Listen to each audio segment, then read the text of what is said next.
Hi there everyone, welcome to episode 451 of the Mike from Maine show, the place where we do daily interviews with successful online entrepreneurs. This is your host Mike Thomas, and today on the show we have Manny Hanif on, and we're going to be talking about exactly how he's been making over $10,000 a month in profit from selling t-shirts on Teespring. And you know that when I hear income claims like this, I want to know exactly how he's doing it, how long he's been doing it for, how much money he made the month before, all those little things. And one thing that I also have him do inside the interview for you to see as well is an example of a real campaign that he did recently. He's going to show us the exact t-shirt that he sold, the advertising in Facebook, everything so that you can be sure that he's actually doing it, and you're going to learn a lot as well. I was really amazed at a little bit about the country that he was targeting and the way that he was able to get his t-shirt designed and all that, how much he's spending on it. A really cool strategy. Let's get into it. Here's Manny. We are here today with Manny Hanif. Manny, welcome to the show. Thank you. Let's get right into it, Manny. I want to learn how you got into making money on Teespring. Tell us a little bit about your journey. Okay, well, I've sort of always been, tech savvy. I've been into internet marketing for many years now, and in particularly, I've been doing a lot of Facebook marketing for 5 years, where I've handled many sort of offline clients, did a lot of freelance work for business owners.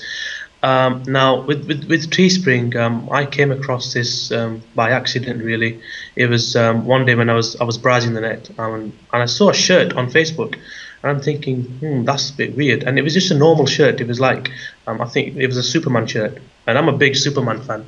You know, from Smallville to Superman, and I've even got the entire collection. So what I did was I set up a Superman page on Facebook, got a ton of likes in like 24 hours. Set up an ad, and I'm thinking, okay, I've got passionate Superman fans. Have I got anything I can sell these guys? And I remember I had a hoodie, a leather jacket Superman that I didn't really need anymore. So I put this on the page.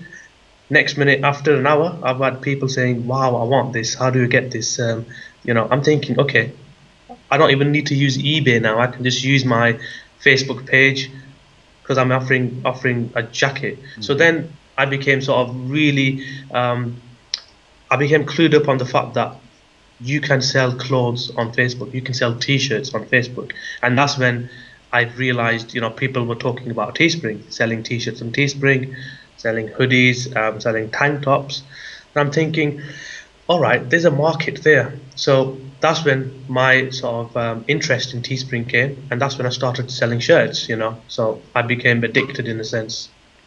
And of course, when you start off doing this, I'm sure that you had ups and downs, and some like your first campaign.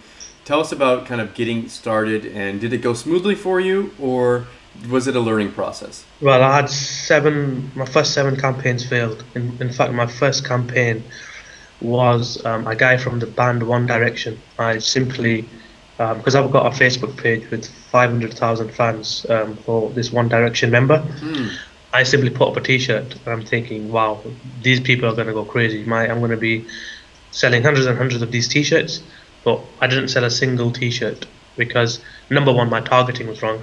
Number two, I went into the mindset thinking, I'm going to make a ton of sales overnight. Hurrah, I'm going to be rich. This is it. But that wasn't the case. Second, third, fourth campaigns, I started doing other things and started going with the same mentality, not doing my research, just thinking, yeah, I know everything about Teespring because shirts sell. Everyone's going to buy this shirt. But it wasn't the case. So my first 7 campaigns failed, and that's when I thought, I need to take a step back. I need to invest myself in education. So I bought a ton of courses, learned different techniques from each course, applied it to my business, and then that's when in April I had my first successful campaign. So that's April of this year, of 2014. April of this year, absolutely. Okay, so this is a relatively new business for you, and I know that you are currently doing well with it. On your sales page, It says, I'm going to let you watch over my shoulder and show you exactly how we make over $10,000 per month That's profit right. selling t-shirts on Teespring. So you've gone from April just having your first campaign tip or be profitable, That's right. and now you're doing around $10,000 per month. That's a That's right. pretty quick journey. Absolutely, because what I've done is because the reason is I've became sort of accustomed to the different people are selling all kinds of stuff. They are doing all kinds of products on Teespring. Now, what I wanted to do, I wanted to be smart. I think, how can I make myself, focus on the most important elements of this business? How can I outsource this and make even more money? So for me, it was a matter of making more. Each campaign I did, I wanted to make more, making sure I have consistency. So with all my campaigns, they're consistent, and I always make sure I get a return of investment of over 200 to 300%. So making sure each campaign that tips, that's gonna add up, and that's my income is gonna add up and add up. So I'll be like doing about 30, 40 campaigns on a weekly basis. All that adds up, expenses, profits. So being smart is the key. That's why I think best way to sort of achieve these goals is to be smart and not go in with the negative mindset, thinking I'm gonna tip, this is gonna tip straight away, because it doesn't work like that. Once you've got your market, once you know how to go about doing your targeting, you're gonna start tipping. You're gonna start making these sales. You're gonna have even $5,000 even in a week, and that's nothing. And I'm sure once you kind of learn this, Yeah, you're gonna be better at it. Of course, it's a skill over absolutely. time. But I mean, of course you say you want every campaign to be successful. In reality, when you create these campaigns, every one of them can't be successful. That's right. I mean, this is why I use a strategy called the razor relaunch method, which I talk about in the course. That simply involves relaunching the successful campaigns over and over again. So you've got one campaign, you've sold this many, many times. Why not relaunch it over again? So 80% of the people, they're doing this right now. They're relaunching old campaigns, tweak it a bit, relaunch it over and over again, and they'll have that campaign that does well. It's easier to relaunch a campaign, make consistent money, rather than go into a brand new niche you don't have a clue on and trying to sell. So this is why I say, if you've got an old campaign, relaunch it, stick with it, don't reveal it straight away. And how many of these successful campaigns do you currently have in your pocket? I would say about 20 different, 25 to 25 campaigns I know, which no one else does. I know that these campaigns are my bread and butter. These campaigns are going to make me money. These campaigns is going to buy me a new house in the future. They're going to buy me a new car. These campaigns I know, so I've protected these because, number one, the there's less competition in these, and when there's less competition in these, in that specific market, you need to protect it. But at the same time, people go into a market thinking, okay, I'm going to go into this market like the weight loss market. I'm going to sell a ton of weight loss shirts, and then they come out thinking, our design was really good. Why didn't this sell? Well, they're doing the wrong thing. They're actually going into a market, too much competition. They've not done their targeting. They've not located the buyers where the audience hangs out, and they've come back with a negative attitude. And that's where most people give up as well. You see. I mean, there's tons of stories out there on Facebook. You always see people posting different Yeah. images of success that they've had, and Mhm. we all know that if they were to post the ones that didn't work, Yeah. your news feed would probably fill up pretty quickly with that. So there's definitely, it sounds like a kind of a sifting going on where you're going in, you're testing out a bunch of different Yeah. things and finding the ones that work, those little golden nuggets in there, and putting them aside. And it's those golden nuggets that you relaunch over and over again that are going to Yeah. end up paying for you to keep going back again and to keep on testing different things to try to bring more golden nuggets into your kind of stockpile of money makers. Am I Absolutely. saying that right? That's right. Yes. The main thing with this business model is if you're going to be relaunching old campaigns, Facebook has actually made it easier. They've provided you with these tools. They've provided you with retargeting. If you're retargeting, let's say you go to Amazon and you're browsing a ton of t-shirts. 10 minutes later, you go back on Facebook, you'll see an Amazon ad with a t-shirt that you've just been browsing on Amazon. You're thinking, how the hell are they stalking me? That's because you've been looking for t-shirts, you've been looking for hoodies. So in one sense, Facebook, they're giving you all the tools. Facebook knows that a ton of people are actually selling t-shirts on Facebook. They want you to do that. That's why they give you these retargeting tools. They give you audience insights, which is right now the single best tool I have ever come across online in terms of advertising, and that beats Google AdWords, anything. Audience insights is a game changer itself. And as far as your targeting goes, for people that are familiar with Teespring, there's things that there's tactics that were acceptable maybe 6 months ago that aren't necessarily or are frowned upon now. Things like scraping audiences, whatnot. Are you doing any of that stuff that's going to get us in trouble? Well, time to be honest, I've done it. Every man and his dog were scraping audiences. I've done it myself. Why would I lie? I used to be doing a lot of name campaigns. It's a Russell thing. Everyone's done it, even though there was the barrier where they're thinking, hang on, is this a legitimate business model? Okay, I've done it myself. I made a ton of money that time because I was completely new into this. I'm thinking, okay, cool, I've got a bunch of software, I'm going to scrape a lot of audiences, set up my shirts, I'm going to make a ton of money with custom audiences. But with the fact that that actually breaks the terms and conditions, because number one, you don't have permission from marketers or audiences to actually advertise to them, and number two, it's not a long-term legitimate business model because you're scraping audiences. People don't know where you're getting the data from.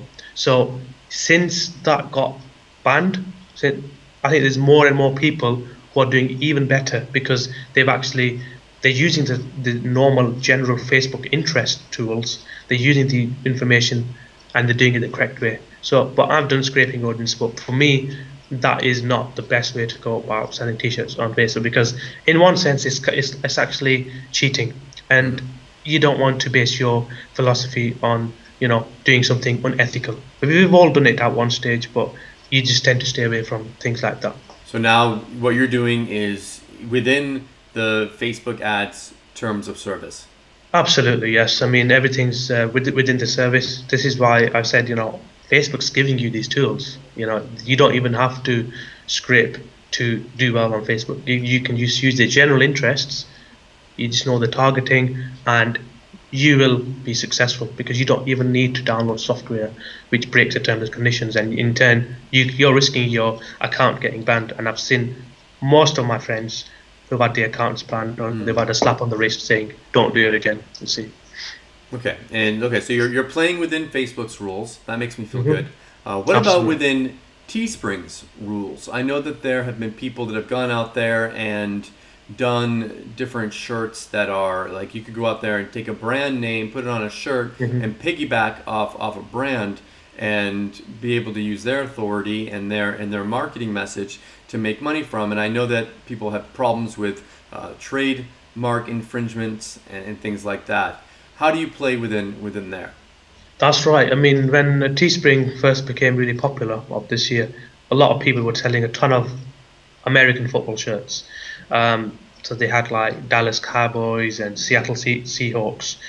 And what they didn't realize was most of them, they weren't aware whether this was breaking copyright. I mean, we're not lawyers, we're all marketers. Now, when you're using a certain sort of name, you have to be very careful.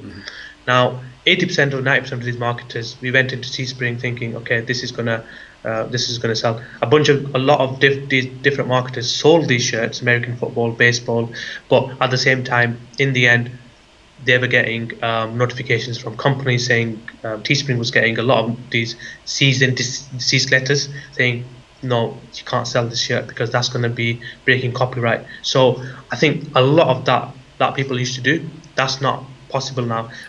To be honest, I personally have never had a problem. I mean, I've always stuck within the terms and conditions of Teespring, because I know if I use the brand name Manchester United, I'm going to be breaking copyright. If I use the brand name Dallas Cowboys or New York Yankees, I'm going to be breaking copyright, because I don't want to piggyback off someone else's hard work when I can do my own. And I can run a shirt on anything, give it my own twist, find a successful business model that works, and then apply it.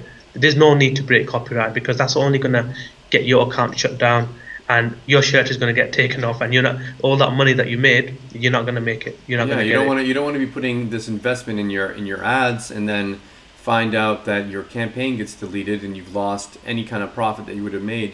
You've lost there. As far as ads go and spending money on ads, what are you spending on ads to make that $10,000 a month? What's your ad spend like?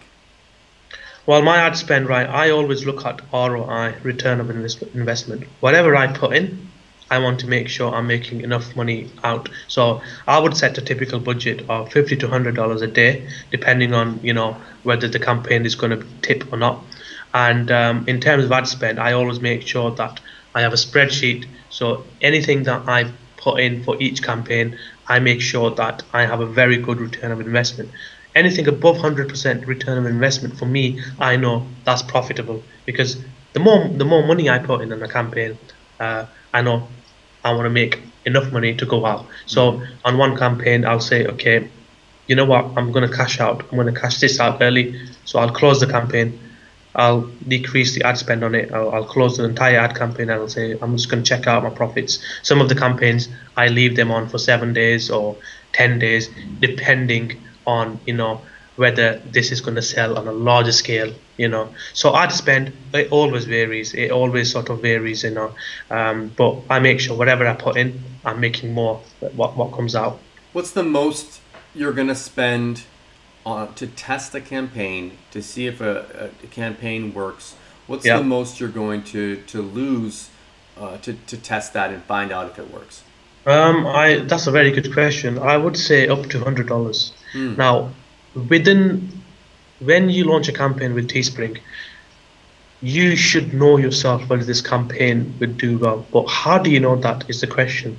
Now, that you know that by the click-through rate. So if the click-through rate is ridiculously high, and it's anywhere between 9 to 15%, that's when you know, okay, this is a golden nugget. People, they've responded. Next, you got to look at the clicks, engagement levels. If the clicks are low, if the engagement levels is between 3 or 5 cents, that's when you know this campaign is going to be a success. Your first sale up to, or when you're spending less than $10, is that this is going to sell. So I give it time. I let it run for up to $30. I'm expecting at least 6 or 7 sales. I'm thinking, okay, give this campaign a bit of time. I need to get those 6 sales. If I'm not going to be getting those 6 sales, I'm going to look at my ad. I'm thinking, okay, give it, because I've had some campaigns, they've done really well. I've had a high click-through rate. I've had shares. People are talking, oh, I want this. You've not made any sales. And that's the unfortunate bit with Teespring, is some campaigns that can happen. It's either maybe because people don't have the money to spend on that day, or maybe they just don't want to buy this, but they're thinking, wow, this is cool, but they don't want to buy this. Yeah, I mean, you with this kind of advertising, when you're spending money to make sales, of course you're going to need to buy that information. You're going to need to spend money, and but the ones you're going to lose some money on some of them, and then the ones that are tipping and are successful are going to make you that money back that you've spent testing.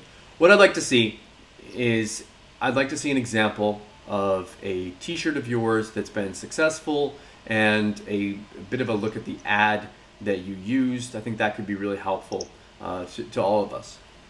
Okay, so what I'm going to be doing now is I'm going to be sharing my screen with the audience. So when you're ready, go ahead. I will do that right now. Okay, can you see my screen? It's coming. There we go. I can see it. Yeah.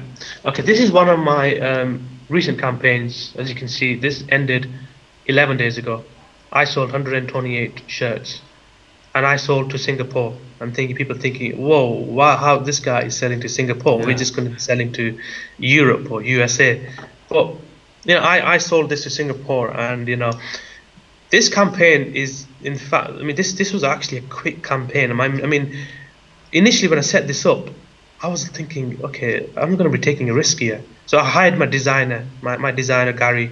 I'm thinking, okay, make me a T-shirt. I want this. I want it to say, I may live in Singapore, but my team is in Liverpool. He's thinking, he goes, okay, this is going to be a risk, but I'll make the design for you anyway. So we went into this, and I thought, okay, I'm going to have these different colors. So I'm just because the Liverpool team, they play in the Premier League, and I'm thinking they've got a big market in Singapore. I thought, okay, maybe these guys would want a shirt. So making sure I don't break any copyright, because you can use the name of the city. So which is fine with me. I didn't say Liverpool FC in any of this, and this was actually a good success. So this is my ad campaign for this one, and first thing is you should notice is 366 shares, over 2,258 likes, 159 comments. That was the initial URL I used, Singapore, which sort of gives a good bell to it. These are the interests I use. 84,000 audience. I mean, from this, I was talking just now with you about engagement. This was 5 cents. Engagement, the click-through rate was high, so 8% click-through rate, $310 spent, and I made with this I made about $1,900. That's nearly $2,000. And then you subtract, and then if you were going to subtract the ad spend from that, is it just the ad spend that you subtract, or is like the design costs? How much did that cost? I only spent $10 on the design. I only spent $10 because I've got a good designer who does all my t-shirts for me for $10. And this design, I mean, like I said, I gave the market a chance. Now my reach was impressive, considering I was targeting 84,000 people. I was reaching half of the audience there, like more than half, which was, for me, it was a success. And as you can see, you've got the actions here, which show you the website clicks, the likes, and the engagement levels were just absolutely.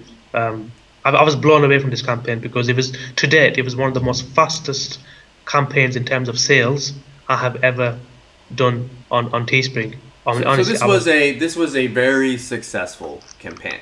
It was a very successful campaign. Yes, it was a 500% ROI, which is wow, which is like, which is good.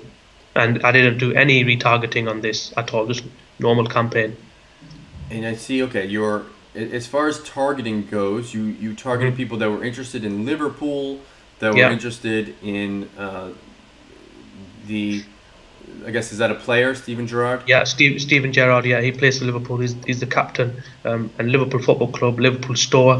Liverpool Store is where they can purchase the Liverpool T-shirts generally, and Liverpool Army, full of passionate people who are passionate in Singapore. And yeah, they were just really happy. They're thinking, wow, we've never seen anything like this on our newsfeed. I'm going to buy this. I was even getting people paying $12 for shipping, and they didn't mind paying, because I did my research on the country, and they're one of the top wealthiest countries in Asia in terms of GDP, and people spending money on clothing. So yeah, I was very happy with this. What kind of bidding did you do, as far as, did you do a pay per click, a pay per impression? Talk to us a little bit about that. With this one, I did a post engagement ad, which was optimized CPM. So I let Facebook handle my bidding. So when you do that on a larger scale, you are basically, it's going to mean your ad is going to be seen much on a bigger scale, as opposed to you doing manual bidding. So if you let Facebook handle it, okay, it might be a bit expensive, but at the same time, it's going to be much more effective for you. So I let Facebook handle my bidding, optimize CPM, especially for on a larger scale for a T-shirt. So I'm sort of happy with the fact that Facebook handles this, and in turn I paid 5 cents per engagement, which is incredibly good. And your ad there is nothing special. It's just a picture. No. It's just a picture of the T-shirt. Yeah, it just says just released, not available in stores. This will sell out. Link picture of a shirt, and the market responded. The market, responded in huge numbers, which is brilliant, really. Okay, so let's say you found this campaign and it's obviously been successful. Yeah, You ran it for how long? I ran this for 5 days. When can you 5 days. run this again? When can you've obviously found that little golden nugget. Yeah. When can you put this back up again? What I like to do is I like to give my campaigns a break for 2 weeks. So I'm going to be running this probably next week, and I'm going to be doing what I'm going to be doing is I'm going to be looking at this feature here, the reports feature. Now, the most engaged age group and the sales that came from the age group was 25 and 34. And a lot of women bought this as well, which was a surprise because I didn't expect women to buy this, but they must have bought this for their partners. But I'm going to be relaunching this, and I'm going to be targeting a different age group, but I'm going to go for the same sort of principle, and maybe do a bit of tweaks, maybe have the ad in a different way, have a border around it, just to sort of be consistent with the CTR. And yeah, I'm confident it will do well again. But not if the fact that if people start sending in Singapore, have a lot of Liverpool shirts, then it's going to drive the cost side. But this is just one of many campaigns which is good. Yeah, if I were you, I mean, this would make sense that you would go, I may live in Australia, I may live I'm in Turkey, I may live in Turkey, I may live in America or United States, whatever. Like, you could, I mean, is that something that you do? Is that part of your strategy? This is a scaling strategy. So with this you can not just do it with the Liverpool, you can do this with baseball, you can do it with hockey, you can do it with anything really. Whatever people, you can do it with music. You say, I may live in Singapore, but my band is, whatever, Nirvana, Linkin Park, but making sure you don't break the copyright. Obviously, you don't want to use any logos, you don't want to use anything that would break copyright. With this one, I used a map, used a country name, and used a city name. The city names aren't copyright, so it's fine. So keep it simple, and you'll be fine. So scalable campaigns are the way to go on Teespring. And you said before, you've got about 20 of these that you can launch approximately every 2 weeks. You can just keep on launching it, tweak it a little bit. I see that you've got the group there is the Adventure Factory. Is that a group that you use for all of your ads, or do you make a new one for each one? That's a good question. I've got many different Facebook pages for my t-shirt. This is just one of many because I'm happy to share this group. I've actually got like 10 different pages for each different niches. The reason I like to have different pages is because it just gives me that flexibility to see, okay, this shirt is on that page. That's why I let my outsourcers look after these pages. They do all the uploading for me. They do the handling of the pages. They answer questions on the page, which makes life easier for me because I can focus on the marketing aspects of it rather than the pages. They get the banners, they spice up the page, and yeah, I mean, it's absolutely, it just makes me happy, the fact that I can get my t-shirt out there in front of many people. Sure. Okay. Great. Thanks for letting us take a look at that. I appreciate you being open and sharing a real campaign with us, not just theory, something that's actually working. Now, as far as your formula, someone could say, okay, Manny's doing this. He's got maybe his special niches that he's found. Have you taught this to anyone? Have you had anyone that's gone through and had any success? Well, yes. I mean, I've had a few people contact me privately. I've done a lot of private consulting. I've got my own boot camp online, which is a super success boot camp. And that's a monthly group where I get people to need help, especially people who are brand new to this. I sort of go through the process with them, help them look at the ad campaigns, and basically I break down the ad campaign and say, this is what you're doing wrong, this is what you need to do. But they scale it up a bit, change a few, and they make a lot of money. Now, I've actually got the largest group on Teespring on Facebook called Teespring University. That's got over 4,000 members, and since joining this group, there's a ton of people crushing it, and they think, okay, it's because of this group, the information I learned, watching your free videos on YouTube, thanks to you, I've been crushing this. So that makes me happy. Yeah, I'm looking here on your sales page with your student success stories. Mm-hmm. Guys here, I've got one guy here who had 788 t-shirts sold, made or earned $10,000 here. Mm-hmm. Another one, 202 sold, 73 sold, 100 sold. I mean, it's just keeps on going on and on and on. So that makes me feel comfortable that what you're doing isn't some secret little thing where you found some little niche that's working and you keep on doing just that niche over and over again. You've got multiple different things that you're doing, and that you can. It's teachable and, more importantly, repeatable as well. So Absolutely. as far as people, let's say someone is like, okay, this is something that I'm interested in. They decide that they are going to pick up your T Blueprint course.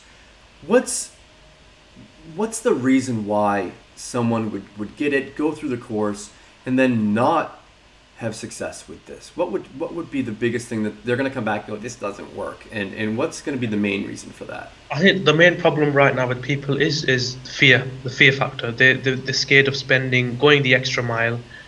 I mean, there's a ton of courses out there right now, and most of them are good, most of them are bad. I mean, I've bought many. There's a lot of successful guys I know who are doing really well, and I give these guys a lot of credit because these guys are working hard every time. With courses is when people buy a course, they read the content, go through the videos, and then they just don't take action. I initially, with this t-shirt business, I didn't want to take action as well. I thought, okay, I just want to focus on other things. This t-shirt doesn't work. But when I had my first successful campaign, that changed my mindset. I knew where it was going wrong. If people take like at least 2 hours of the day, sit down, cut off the distractions, go through the course, and say, okay, this is it. This is what I was doing wrong. I need to do this. When they make their first sale on Teespring, that's when they know they've got the right formula. Even that one sale, two sale, and the campaign doesn't even have to tip. As long as they know they're doing something right, they can use the same formula and apply it. But what problem right now is there's a ton of courses, people are getting confused or information overload, but they just need to stick to their goal, which is knowing what to do. This is the formula to use. This is the niche to use. Go for it. That's what they need to do. It's simple. Don't complicate it with retargeting, dark posts, pixels. That's the advanced stuff. Leave that later on when you're making good money with Teespring, you see. So action is the key. Making sure you learn something on the course. For example, I talk about audience insights, how to target, scale up, apply it to your business, go for a niche, and just do it really. It's that, and I like that. It's that first time you make those first couple of sales, and you even said, even if your campaign doesn't tip, even if it doesn't end up being a successful campaign, if you can just start seeing like, okay, these guys aren't full of crap. There really is something going on here, and if you can just start getting those little bit of results, it's going to go a long way to giving you that confidence to succeed. Okay, so let's say someone decides to purchase. What exactly are they going to be getting inside of the product? They're going to be getting several modules. Each module is step by step, is between 5 and 7 minutes video. I didn't want to have too much videos, like 40-minute videos. That's going to provide too much information. I wanted to make the videos bite-sized chunks that they can digest, and make sure each module is step by step. It shows you how I do it. I've even got a live case study of one campaign where I actually created a live right in front of video. I go into the niche, and then I'm making a bunch of sales on that campaign. They will actually see the interest I use, my exact formula I use, and hey, this is a risk. I mean, doing it live on video. You show it live, like you show going in it and like doing it, and then it being successful. Yeah, absolutely. So that live campaign, I go into it, I give them the niche I'm going to use, and yeah, that campaign made a bunch of sales. I update it after a few hours, then I do another video thinking, okay, this is the result of that campaign, this is what I did, this is what I did wrong, let me tweak it up a bit. There you go, making sales. Awesome. So they can expect some good content, bite-sized content that will able to they're able to take action. With any course out there, there's going to be one-time offer or an upsell. What should people expect to see for that? Okay, with this with the one-time offer, I've decided to have it on Fabrily. Fabrily is like Teespring. But it's mainly for people who want to sell shirts in Europe. Now, selling shirts in Europe is incredibly profitable. I use Fabrily. That's one of my secrets on the side. I do. I'm selling on Fabrily. I've had a lot of campaigns on Fabrily, from hoodies to t-shirts. Now, Fabrily guys, the guys in Fabrily are very, very good. I mean, in terms of providing a good customer service. So if you want to sell to UK, and if you want to keep your shipping costs low, that's an alternative.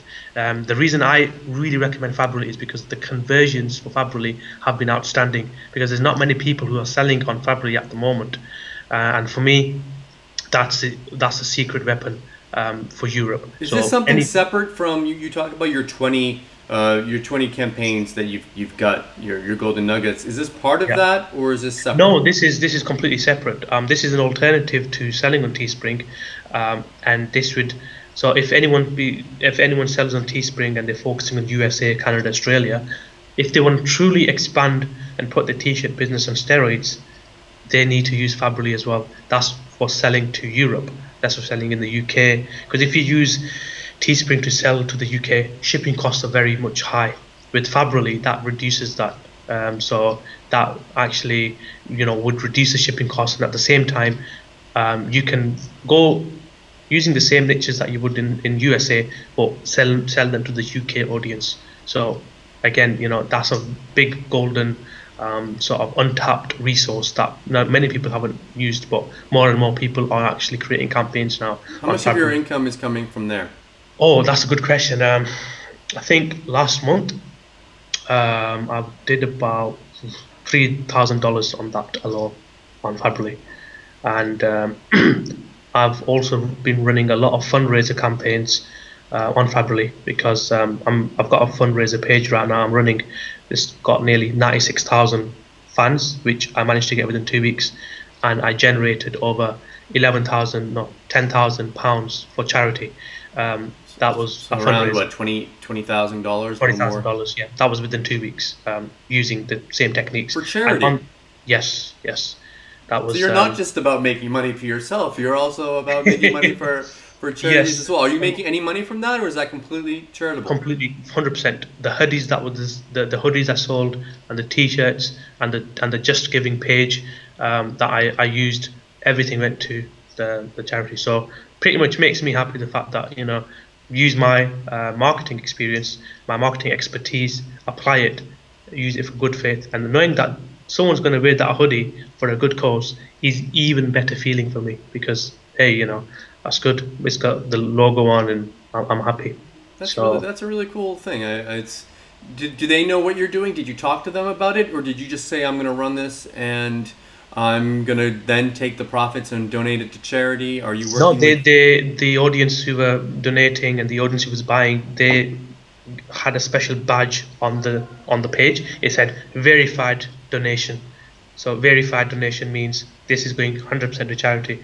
And once the campaign tips, I contact the guys and say, okay, contact this charity, give it to them. I don't want anything to do with the money, because you give it to them. So you must take you have to have an ad spend for it. You must take. I did have an ad spend, but I didn't take any cut, because I think I had an ad spend, but I'm thinking that will be paid for, when I make a few more t-shirt campaigns and sales. So it's a way for you to give back and absolutely. Really, you're donating whatever you spend on the ads. That can be a donation from you to the charity, and then other people are donating through the t-shirt campaign. Absolutely. So in all fact, everyone is a win-win situation. Everyone wins in the end. So awesome. It's all good.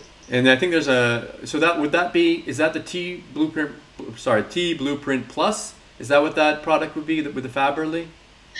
That would be, yes, it would be the OTO with the T Blueprint Plus. That would be an option for people who want to sort of take their business to the next level with t-shirts. especially in Europe on an international basis to Germany, Netherlands. So Fably is the answer. And there's a second OTO, correct? Yes, A that would design be service or the something? designs. Yes, that would be the design service because with t-shirts you need designs. So we provide good quality designs that would make sure that these campaigns sell well. The design is very important in t-shirts. Very How's important. that going to work? Are you going to, like, for example, if I come up with a t-shirt, am I going to submit something and get a t-shirt back? Or are you going to give kind of templates, or how's that We work? do the designs for any design that you want. So if you want a design on, let's say, puppies, and we will give you the design on puppies. We do it for you, just for you, and we do it in two colors, which means your base cost on Teespring will be low. The lower the base cost, the more profits you make. The more colors that you use in your design, the expenses going to be very high for you. So yeah, we do that for you. We customize it for you too, according to how you want it. And how many designs can I get? I see the price here, if it's correct, it's $20 a month Yeah. for that. How many designs can I get a month? Looking for the top of my head, I personally haven't been looking at the design element. I think I'm Okay, going to contact Mehdi, my partner, for that because he's been handling the design element. sure. So you can contact Mehdi for that. So that will I be all. That will be something that people will see if they purchase. They're going to get all the Yes, information on that. Your partner in this launch is going to be taking care of that aspect of that. absolutely. That's Cool. right. Yes. But all the other parts of this, the T Blueprint front end offer on the sales page, that's you. Hmm. The one time offer, the T Blueprint Plus, that's also you and your expertise. And then there's the design service Yeah. as well if someone is interested in doing that. Manny, this all looks fantastic. I Hmm. want to congratulate you on your success. Thank you. You've been doing this long enough so that I see that it's gonna be a consistent income for you, but also short Hmm. enough so that you still probably you remember what it's like to not be successful with this Absolutely. at the same time. Is there Yeah.